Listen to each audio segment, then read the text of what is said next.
जो आगा शाहिद अली की एबिलिटी थी कि वो कुछ भी ख़राब चीज़ को मैजिकल में ट्रांसफॉर्म कर देते थे। ऐसा ही एक इंसिडेंट उनके साथ हॉस्पिटल में हुआ था। हॉस्पिटल में अमिताभ घोष, उनके भाई इकबाल और उनकी बहन हेना के साथ थे। और शाहिद को क्योंकि ब्रेन ट्यूमर था तो उन्हें बहुत सारे पहले भी ऑपरेशन हो चुके थे जो कि सक्सेसफुल नहीं हुए थे। अब जो उनका मतलब स्कैल्प था उसको शेव कर दिया था, यानी कि वो पूरे गंजे थे, उनके बाल बिल्कुल नहीं थे और उनका ट्यूमर ऊपर से दिखता था। यानी कि वो इतना ज़्यादा सीवियर था कि अगर आप उनका पूरा बाल हटा दो तो ट्यूमर ऊपर से दिखने लगता था। एंड उसको ट्रीट करने के लिए डॉक्टर ने उसके चारों तरफ मेटल के वायर से लगा रखे थे क्योंकि वो उनका ऑपरेशन कर रहे थे लगातार। ठीक है, तो ऑपरेशन होने के बाद फिर जब ये सब लोग उनका वेट कर रहे थे तो शाहिद अली बाहर आ रहे होते हैं और वो व्हील चेयर पर बैठते हैं। और जब व्हील चेयर चलाने के लिए जो बंदा आता है कि मैं व्हील चेयर चला देता हूँ तो वो उसको मना कर देते हैं, कह देते हैं मैं स्ट्रांग हूँ और मैं खुद चला लूँगा व्हील चेयर, मुझे किसी की हेल्प की ज़रूरत नहीं है और मैं ये काम खुद कर सकता हूँ, ये शाहिद अली ने कहा। बट वो जैसे ही खड़े होकर थोड़ा आगे चले तो उनके अंदर इतनी भी ताकत नहीं थी, वो गिरने लगे अचानक से। फिर उनकी बहन ने और अमिताभ घोष ने उनको पकड़ा और उनके भाई इकबाल ने उनके लिए व्हील चेयर लेके आए। फिर जब वो व्हील चेयर लेके आए, उनको बिठाया, तो फिर उन्होंने उस आदमी से पूछा जिसको उसने पहले मना कर दिया था ना कि मुझे तुम्हारी हेल्प की ज़रूरत नहीं है, मैं अपने आप चलूँगा। वो बंदा उनके पास दोबारा से आया व्हील चेयर चलाने के लिए। तो शाहिद अली ने उनसे पूछा कि तुम कहाँ से हो? तो उसने कहा कि मैं इक्वाडोर से हूँ। तो इक्वाडोर से मतलब फिर वो कहते हैं कि अच्छा मतलब तुम स्पेनिश हो। तो शाहिद अली कहते हैं कि उनका ड्रीम था कि वो स्पेनिश पढ़ें, उन्हें स्पेनिश लैंग्वेज बहुत ज़्यादा पसंद है, प्यार है उन्हें, और वो ये चाहते थे कि स्पेनिश पढ़ के वो लॉर्का को पढ़ सकें। और लॉर्का जो है वो बेसिकली वहाँ के बहुत फेमस पोएट हैं और राइटर हैं, बहुत ज़्यादा रिस्पेक्ट है उनकी और वो बहुत ज़्यादा फेम अर्न किया उन्होंने राइटिंग के फील्ड में, यानी कि बहुत ज़्यादा फेमस है, हद से ज़्यादा फेमस राइटर हैं वो स्पेन के। तो शाहिद अली ये चाहते थे कि वो भी स्पेनिश पढ़ के वो भी लॉर्का को पढ़ सकें। तो इस तरह से पहले उन्होंने मना किया तो एक बंदा चिढ़ जाता है, बट फिर उन्होंने उस बंदे से इस तरह से बात की कि वो दोबारा से उनसे प्यार करने लगे, मतलब उनके खिलाफ कोई फीलिंग ऑफ रिजेंटमेंट ना रखे, उनके क्लोज आए। तो ये खास बात थी शाहिद अली के अंदर। वो अगर किसी इंसान को इरिटेट कर देते थे तो वो खुद भी उस इंसान से ऐसे बात करते थे कि वो उन्हें प्यार हो जाता था, उस इंसान को अपने आप उनसे प्यार हो जाता था। ठीक है, शाहिद अली एक ऐसे इंसान थे जिनके घर में हमेशा पार्टी चलती रहती थी, हर शाम को उनके यहाँ पार्टी रहती थी। ठीक है, हमेशा लोग बैठे रहते थे और वो खुद भी हमेशा फेस्टिव मूड में रहते थे, यानी कि वो लाइफ को फुल एंजॉय करते थे। उनको पता था कि उनको कैंसर है और उनके पास ज़्यादा टाइम नहीं है, तो डिप्रेस होने की बजाय वो एक ऐसी पर्सनालिटी थे जो कि बहुत खुश रहते थे एंड अपनी लाइफ को फुल अच्छे तरह से जीना पसंद करते थे।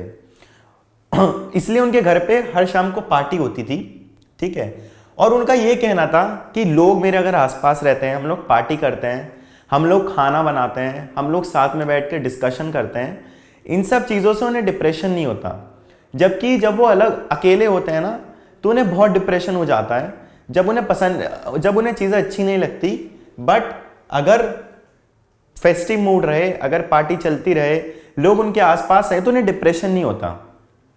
और वो यही कहते थे कि मतलब हमारे पास सब कुछ है, मेरे पास अच्छा खाना है, मेरे पास अच्छी अच्छी रेसिपीज़ हैं, मेरे अच्छे दोस्त हैं, मैं एक अच्छी लाइफ स्पेंड करता हूँ, तो मैं डिप्रेस्ड क्यों रहूँ। यानी कि लाइफ के फाइनल स्टेज पे होने के बाद भी, ये पता होने के बाद भी कि वो किसी भी मोमेंट पे मर सकते हैं। ठीक है, क्योंकि उनकी लाइफ का फाइनल स्टेज था, बट वो फिर भी नहीं घबराए।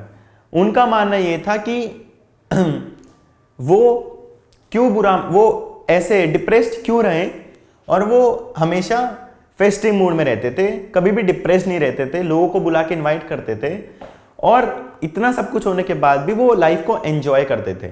यानी कि बहुत मोटिवेशनल इंसान थे जिन्होंने कभी डिप्रेस्ड होना नहीं सीखा। फिर इवन जो उनका घर था वो एक न्यूली रेनोवेटेड बिल्डिंग में था और उनका घर 7th फ्लोर पे था, ठीक है। उनके घर की बालकनी से बहुत ज़्यादा ज़बरदस्त मैग्निफिसेंट व्यू था, यानी कि पूरी मैनहट्टन की स्काई का। 7th फ्लोर काफ़ी ऊंचा होता है, एंड देन अगर हम वहाँ से देखोगे तो पूरे सिटी का एक बहुत अच्छा व्यू मिलता था, ठीक है। यानी कि उन्होंने घर भी ऐसी जगह लिया था कि पॉजिटिव वाइब्स आए हर जगह से, वो कभी डिप्रेस ना फील करें, ठीक है। और जो उनकी बालकनी थी वहाँ से ना वो ब्रुकलिन वाटर फ्रंट का व्यू देखते थे, जो वहाँ की एक तरीके से नदी हो गई, उसका एक वाटर फ्रंट का व्यू देखते थे। और वो उन्हें घाट की तरह लगता था, मतलब जैसे हमारे देश में जो घाट हैं वहीं पे उन्हें ब्रुकलिन वाटर फ्रंट का जो व्यू था वो घाट की तरह लगता था। और वहाँ पे ईस्ट कोस्ट से पानी निकल के ईस्ट कोस्ट में जाता था, तो उनको ये व्यू बहुत पसंद था, इसलिए वो अपने घर को बहुत एडमायर किया करते थे। इवन अमिताभ घोष को भी उनके घर से जो व्यू था वो बहुत गजब लगता था, वो बहुत पसंद था उन्हें। तो इवन उन्होंने हाउस भी ऐसी जगह से लिया था ताकि कोई डिप्रेशन ना हो, ताकि वो हर चीज़ को एडमायर कर सके, नेचर से प्यार कर सकें, ठीक है। अब अगर आप लिफ्ट से उनके घर तक जाओगे तो उनके घर से हमेशा रोगन जोश और होए की खुशबू, हाथ की खुशबू आती रहती थी। मतलब उनके घर पे हमेशा कुछ ना कुछ बनता रहता था, रोगन जोश बनता रहता था, एंड इतनी अच्छी खुशबू आती थी। हमेशा उनके घर पे लोग रहते थे, एंजॉय करते थे, पार्टी चलती थी, और उनके घर से भी बहुत अच्छी खुशबू आती थी। तो अगर आप उनके लिफ्ट से उनके घर तक जा रहे हो तो आपको समझ आ जाएगा कि कहाँ जाना है, क्योंकि उनके घर से इतनी अच्छी खुशबू आती थी। इवन जो उनकी डोरबेल थी वो भी इतनी म्यूजिकल थी कि उसको भी सुनने में बहुत मज़ा आता था। एंड जब डोरबेल बजाने के बाद आप आगे देखो तो शाहिद जब गेट खोलते थे तो वो आपको इस तरह से वेलकम करते थे कि हर इंसान को बहुत अच्छा लगता था, हर इंसान को बहुत पसंद आता था, हर चीज़ बहुत उसे अच्छी लगती थी, और वो इस चीज़ को बहुत एडमायर करता था, ठीक है। तो शाहिद का लोगों से मिलने का तरीका भी इतना अच्छा था कि लोग उनके पास खुद आना चाहते थे। इसी वजह से उनके इतने सारे फ्रेंड्स भी थे। अगर वो गलत तरह से बिहेव करते, रूड रहते, तो उनका कोई फ्रेंड भी नहीं होता। बट वो लोगों को इस तरह से ट्रीट करते थे कि लोग उनके पास आना पसंद करते थे, लोग उनसे प्यार करते थे। फिर हम देखते हैं कि उनके घर पे हमेशा, मतलब आप लिफ्ट से उतर के उनके घर तक जाओगे तो रोगन जोश और हाथ की खुशबू आती रहेगी। आप उनकी डोरबेल बजाओ तो म्यूजिकल होगी। जब आप गेट खोलेंगे तो वो आपको बहुत वार्मली वेलकम करेंगे। फिर आप अंदर हमेशा देखोगे, घर के अंदर हमेशा पोएट्स बैठे होंगे, राइटर्स बैठे होंगे, स्टूडेंट्स बैठे होंगे, क्योंकि वो एक प्रोफेसर थे, वो एक टीचर थे। तो उनके घर पे हमेशा कोई ना कोई बैठा होता था, कभी भी चले जाओ बैठा होता था। किचन में हमेशा कोई ना कोई कुछ ना कुछ बना रहा होता था, यानी कि उनके घर पे रोज पार्टी चलती थी, ठीक है। और वो भले ही मरने वाले थे, ठीक है, क्योंकि सबको पता चल गया था कि उनका ट्यूमर ट्रीट नहीं होगा, उन्हें कैंसर है, he was about to die. But उनका घर और वो पर्सनैलिटी ऐसी थी कि वो कार्निवल का सेंटर थे, यानी कि उनकी वजह से सब लोग एंजॉय करते थे। वो एक ऐसी पर्सनैलिटी थे जो कभी डिप्रेस्ड नहीं हुए, वो हर दिन को सेलिब्रेट करके जीते थे। हर दिन उनके घर पे कार्निवल चलता था, ठीक है, बहुत लोग आते थे, सब हंसते थे, और खाना खाया जाता था, पार्टी होती थी, पोएट्रीज होती थी, लोग पोएट्री गा रहे हैं। तो यानी कि आप एक माहौल देखिए कि मतलब आप एक इंसान के घर जा रहे हैं, घर जाते जाते आपको उसके घर से बहुत अच्छी स्मेल आ रही है खाने की, फिर वो आपको बहुत अच्छे से वेलकम कर रहा है। अंदर जाओ तो हर फ्रैटर्निटी के लोग बैठे हैं, वो एंजॉय कर रहे हैं, खाना आ रहा है, हंस रहे हैं लोग, एंजॉय कर रहे हैं, पोएट्री बोल रहे हैं, कोई कुछ बोल रहा है, मतलब कितना अच्छा माहौल रहता था। और ये एक दिन नहीं होता था, ये उनके घर पे रोज होता था, यानी कि वो हर दिन को सेलिब्रेट करके जीते थे। उनकी यही आदत थी। मतलब वो सब कुछ पता होने के बाद भी उनकी लाइफ में डिप्रेशन नहीं था। ऐसा ही शायद हर इंसान को होना चाहिए। मतलब कितने मोटिवेशन देने वाली पर्सनालिटी थी वो, कि इतना सब कुछ होने के बाद भी, पता होने के बाद भी कि he will die, but still वो बहुत एनलाइटेंड रहते थे, वो बहुत खुश रहते थे, और वो लोगों को भी खुश रखते थे। और वो रोगन जोश मनाने में इतने ज़्यादा एक्सपर्ट थे कि वो बैठे बैठे अपने, मतलब जहाँ पे वो बैठे हैं ना रूम में, वहाँ से बैठे बैठे बता देते थे कि रोगन जोश किस स्टेज तक पहुँच चुका है, कितना रोगन जोश बन चुका है। वो ये बता देते थे कितना रोगन जोश रेडी है, ठीक है। और वो ये बता देते थे कि कब दही डालनी है, कब क्या डालना है, कब क्या चीज़ डल रही है। इवन खुशबू से वो ये भी बता देते थे कि क्या चीज़ डल रही है। तो रोगन जोश के बारे में उनको इतना एक्सपीरियंस था कि वो बैठे बैठे हर चीज़ एक्सप्लेन करते थे, और जब खाना बन जाता तो वो कहते थे खाने की क्या महक है। यानी कि उनको खाना बहुत पसंद था, वो अच्छे से अच्छा खाना खाते थे और वो खुद बनाते थे, उनके घर में लोग बनाते रहते थे और हमेशा कुछ ना कुछ बनता रहता था। उन्हें खाने से इतना ज़्यादा लगाव था, उनके घर में हमेशा डिनर पार्टी हमेशा चलती रहती थी। ठीक है, तो ये उनकी पर्सनालिटी के बारे में थोड़ा पता चलता है। फिर ऐसी ही डिनर पार्टी में वो जेम्स मेरिल से मिले थे एरिजोना में। जेम्स मेरिल भी एक बहुत फेमस पोएट हैं, और जेम्स मेरिल से मिलने के बाद शाहिद की लाइफ में एक इतना बड़ा चेंज आया कि उन्होंने जिस तरह से वो अपनी पोएट्री लिखते थे, वो जेम्स मेरिल से इतना ज़्यादा इन्फ्लुएंस हुए कि उन्होंने जिस तरह से कहा वो उस तरह से पोएट्री लिखने लगे। वो इनसे इतने ज़्यादा इन्फ्लुएंस हुए कि उन्होंने अपनी लाइफ में बहुत सारे चेंजेस किए और अपनी पोएट्री लिखने के तरीके में बहुत सारे चेंजेस किए, और जैसा जेम्स मेरिल ने कहा वैसा किया। जेम्स मेरिल के वर्क से इंस्पायर हुए। ठीक है, उनकी जो पोयम है I think I am at the Ghat of only world, और ये पोयम उनके डेथ के बारे में बताती है। यानी कि उन्होंने मरने से पहले लिखी और उन्होंने पता चल गया था कि वो मरने वाले हैं, तो वो एक्सप्लेन करते थे कि वो अगर मरने वाले तो उनको कैसा फील होता है और वो अपनी डेथ के बारे में क्या क्या सोचते हैं। I think I am at the Ghat of only world उस पोयम का नाम है, जिसमें उन्होंने अपनी डेथ को प्रीफिगर कर लिया था, पहले से पता लगा लिया था और अपनी डेथ के बारे में ये पोयम लिखी है। इसमें भी वो जेम्स मेरिल से बहुत ज़्यादा इंस्पायर हुए थे, और इसी इंस्पिरेशन की वजह से, क्योंकि जेम्स मेरिल ने बहुत ज़्यादा इन्फ्लुएंस किया था, उन्होंने अपनी पोयम का एनवॉय मेरिल को अवार्ड किया था। यहाँ पे उन्होंने वहाँ पे मेरिल का नाम लिखा था, तो वो मेरिल से इतने ज़्यादा इन्फ्लुएंस हुए थे। देन उनके खाने की हैबिट के बारे में हमें पता लग गया कि वो एक पार्टी पर्सन थे, उन्हें खाना बहुत पसंद था।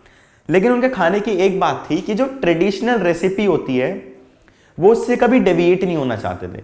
वो हमेशा ये चाहते थे कि अगर खाना बने तो ट्रेडिशनल तरीके से बने। ठीक है, और ट्रेडिशनल रेसिपी से अगर कोई अलग जाता था तो उन्हें पसंद नहीं था बिल्कुल भी।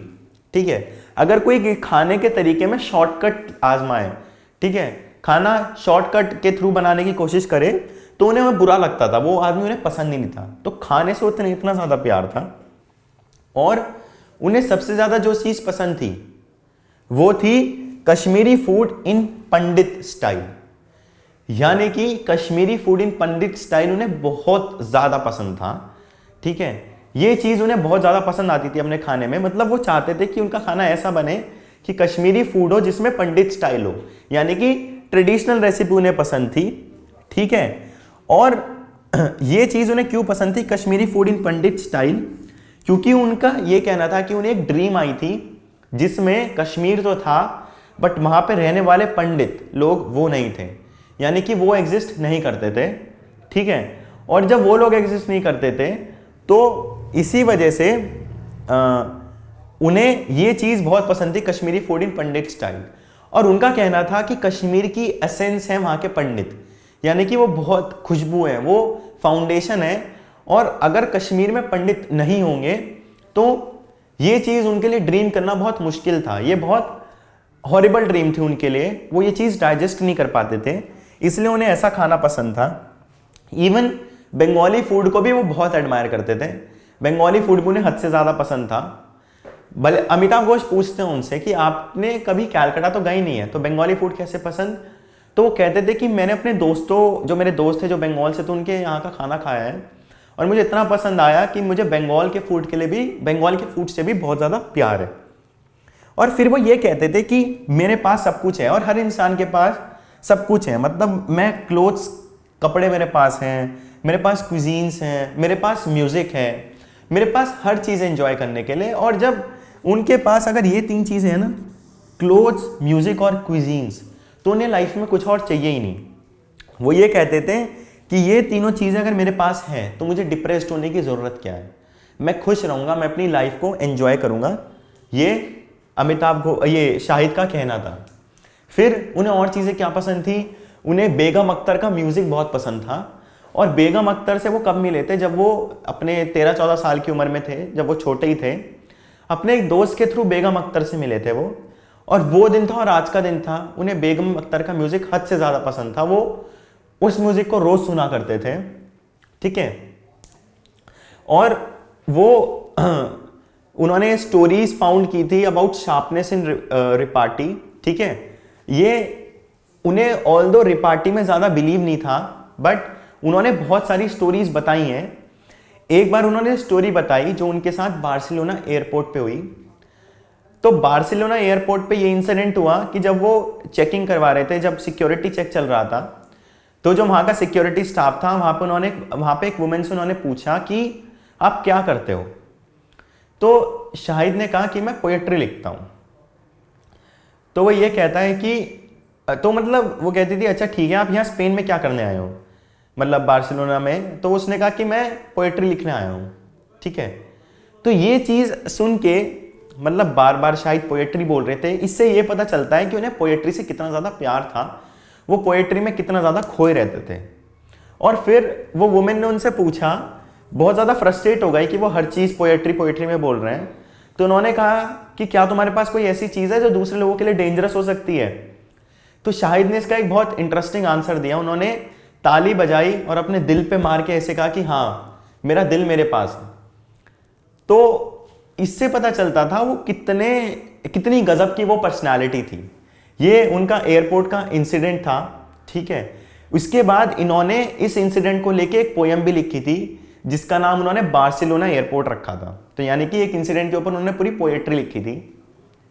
फिर शाहिद को लोगों को आंसर देना यानी कि पढ़ाना बहुत ज़्यादा पसंद था।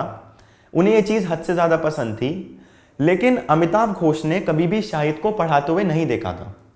उन्हें यही पता था कि शाहिद कैसे पढ़ाते हैं। तो इसलिए अमिताभ घोष को फाइनली एक अपॉर्चुनिटी मिली 7 मई को, जब शाहिद अपना लेक्चर दे रहे थे, तो अमिताभ घोष को मौका मिला कि वो लेक्चर अटेंड करें, ठीक है।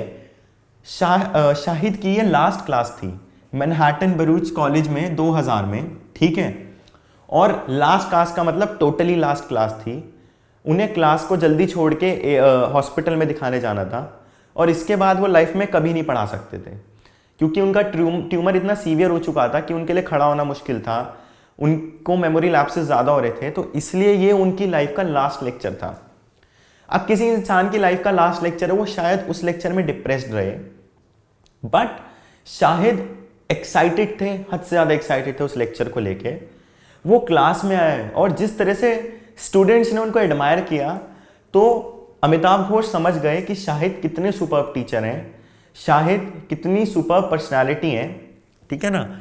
और वो इस बात को समझ गए कि शाहिद को बहुत स्टूडेंट्स पसंद करते हैं, इसलिए ही शाहिद के स्टूडेंट्स दोस्त भी बहुत ज़्यादा थे। वो इतने अच्छे से पढ़ाते थे कि हर कोई उनकी क्लास अटेंड करना चाहता था, उन्हें एडमायर करता था। इवन उनकी क्लास के बीच में जब एक इंडियन स्टूडेंट एंटर किया, तो उन्होंने उसको बुलाया, उससे हाथ मिलाया और उसको भी ये कहा कि he is my south Asian east Asian friend.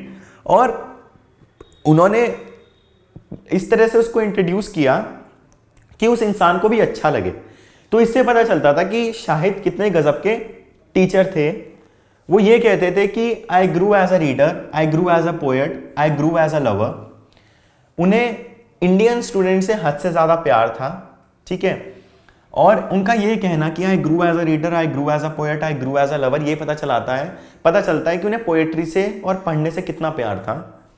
उन्हें इंडियन स्टूडेंट से भी हद से ज़्यादा प्यार था। फिर ये सब होने के बाद वो एरिज़ोना मूव कर गए अपनी क्रिएटिव राइटिंग में डिग्री लेने के लिए। यहाँ से वो ट्रैवल करते रहे, डिफरेंट कॉलेजेस में गए डिफरेंट डिग्रीज लेने के लिए। उन्होंने इतनी पढ़ाई की, वो हैमिल्टन कॉलेज गए, वो यूनिवर्सिटी ऑफ मैसाचुसेट्स गए, वो यूनिवर्सिटी ऑफ उताह गए सॉल्ट लेक सिटी में फाइनली। और यहाँ पे उन्हें प्रोफेसर अपॉइंट किया गया 1999 में, यानी कि यहाँ पे उन्हें प्रोफेसर बना दिया गया। 1975 के बाद वो पेंसिल्वेनिया में आ गए थे। इवन उनके ब्रदर्स और सिस्टर भी वहीं पे रहते थे, बट उनके पेरेंट्स श्रीनगर में ही रहते थे। और ये मैंडेटरी होता था कि हर साल की समर वो श्रीनगर में ही मनाएं, श्रीनगर में ही अपना टाइम बिताएं, ये मैंडेटरी होता था, ठीक है। तो वो हर साल अपने भाइयों के साथ, बहनों के साथ श्रीनगर जाते थे, वो ये टाइम बहुत एंजॉय करते थे। बट जब वो यूनाइटेड नेशन से इंडिया की तरफ ट्रैवल करते थे तो उन्हें पता चलता था कि कश्मीर में कितना ज़्यादा वायलेंस बढ़ चुका है, और उन्हें ये चीज़ बहुत ज़्यादा डिस्टर्ब करती थी, उन्हें ये चीज़ बहुत ज़्यादा पसंद नहीं आती थी, क्योंकि वो हमेशा ये चाहते थे कि पंडित, उन्हें खाना भी Kashmiri food in Pandit style पसंद था, और कश्मीरी पंडितों को लेके वहाँ बहुत ज़्यादा वायलेंस हुआ था, बहुतों को मारा गया था। कश्मीर के हालात बिल्कुल बदल गए थे, जैसा पहला कश्मीर हुआ करता था वैसा नहीं था। इसलिए इसलिए शाहिद को अब अपने कश्मीर में वो बात नहीं लगती थी, और उन्हें बहुत दुख होता था कि कश्मीर आज किस स्टेट पे पहुंच चुका है, किस लेवल पे पहुंच चुका है, और कितना ज़्यादा वहाँ पे वायलेंस बढ़ चुका है। शाहिद को ये बात बिल्कुल पसंद नहीं आती थी।